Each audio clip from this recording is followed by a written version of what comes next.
Hello mga kumars. So ayan, tayo po ay magdidilig ng ating halaman.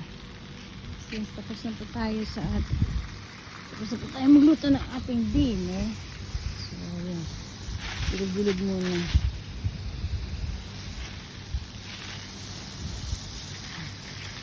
Ganda ng halaman na ito.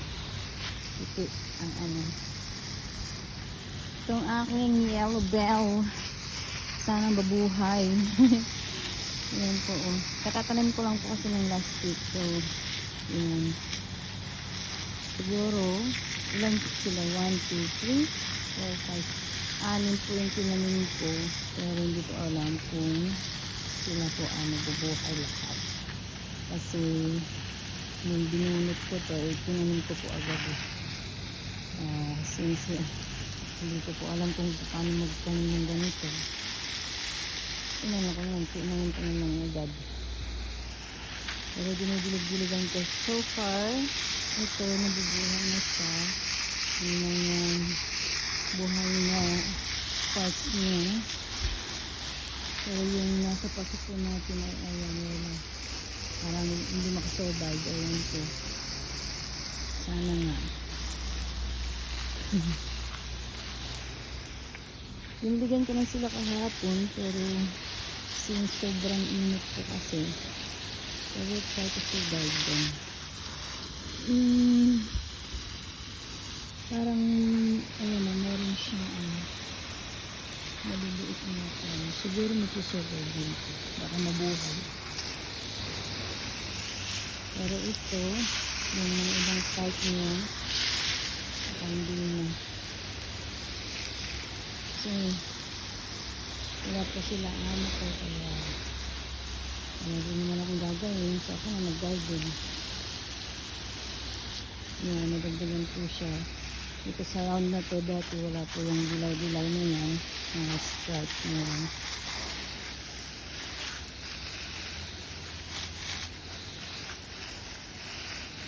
Nakainit po, ang laki ng araw. Ayun. Hindi na po siya masyadong mainit dito, kaya magdilig naman tayo. Malapit na dumating ang aking mga mahal na amo.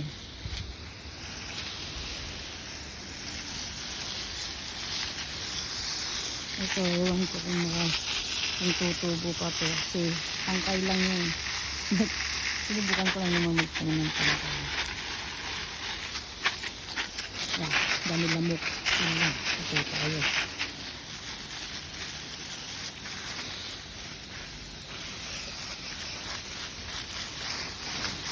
Sarap po sana magtanim ng condition.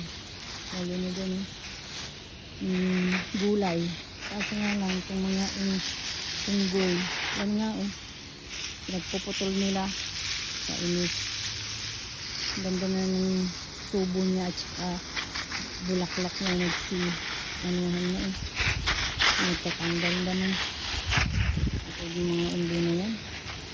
Kahit hindi nakakain na yan. Medyo nag-ano na siya. Yan. Palagi ko mabubuhay yan. Pero yung isa na yun, hindi ko alam. Parang sobrang natuyot siya. Grabe nung tinanin ko dito. Sobrang init na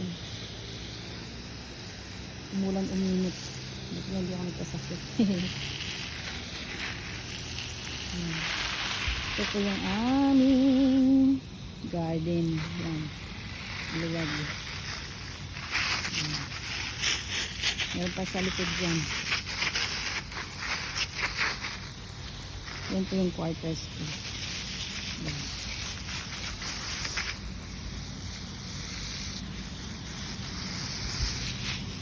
Nakalinis naman na ako sa lubahan. Kapag general clean na rin,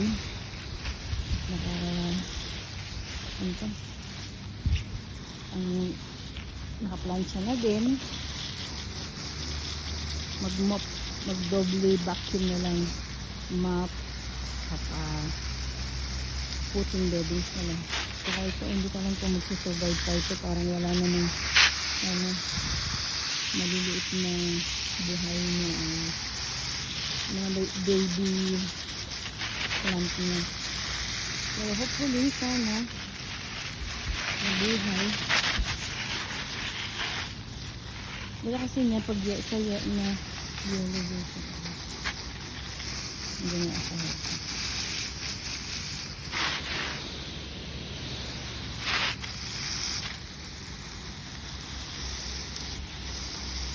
Hindi din na kasi yung parang ito. Ay, nabubuhay din pala siguro kasi yung baby. Ano siya na yun. Ano siya ang baby. Pag nabuhay din nila. Pero kung yun, palitan ng ibang halaman ulit.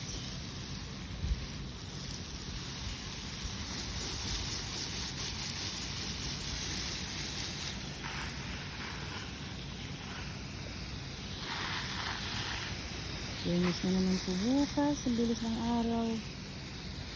Yung araw na lang, isang linggo na lang, darating na sila. Yes, kami yung bahay namin. Okay lang yun. Doon tayo sa mga malalaki. Dumating na si Daddy Jobin.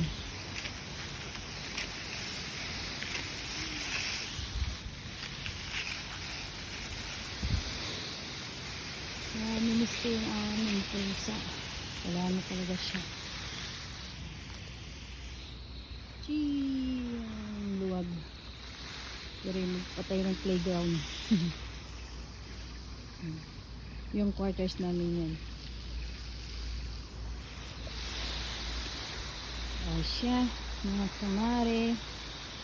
See you tomorrow again. Wala lang magawa kayo. Magbilig since so super duper hot. English yun. Napakainit ko kasi dito ngayon. Kaya hindi pa masyadong yung kasi sobrang init.